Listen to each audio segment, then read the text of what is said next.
નમસ્કાર દર્શક મિત્રો, આપ જોઈ રહ્યા છો the Times of Mahisagar news.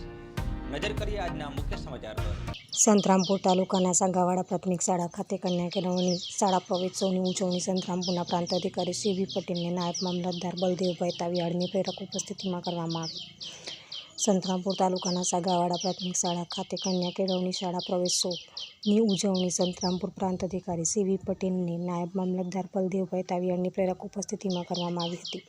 આ પ્રસંગે નામાંકન જ્ઞાનગંગા પ્રોજેક્ટ, નિપુણ ભારત, સમગ્ર શિક્ષા અભિયાન મહીસાગર અને શાળા માટે મળતી સુવિધાઓ, વૃક્ષારોપણ, લોકસહકાર, આરોગ્ય વિષયક બાબતો, જનજાગૃતિ, માતા પિતા, આંગણવાડી શાળા શિક્ષક વગેરેની જવાબદારી વિશે પ્રેરક પ્રવચન પ્રાંત અધિકારી સીવી પટેલે કરેલ. આ કાર્યક્રમને સફળ બનાવવા શાળા પરિવાર તરફથી સુંદર આયોજન કરાયું હતું.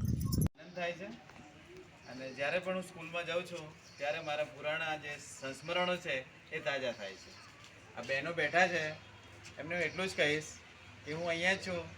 એક વખતે હું ત્યાં હતો, બરાબર છે, આપણા બાળકો બેઠા છે, હું પણ ત્યાં જ હતો. તો કહેવાનો મતલબ એ છે કે ભલે બાળકો ગમે તેવા હોય, પરંતુ એ બાળક એક સમય એવો આવે કે આપણને વિસ્તારના પડેપણના સમાચાર જોવા માટે અમારી channel the Times of Mahisagar ન્યૂઝને લાઇક, શેર અને સબસ્ક્રાઇબ કરો.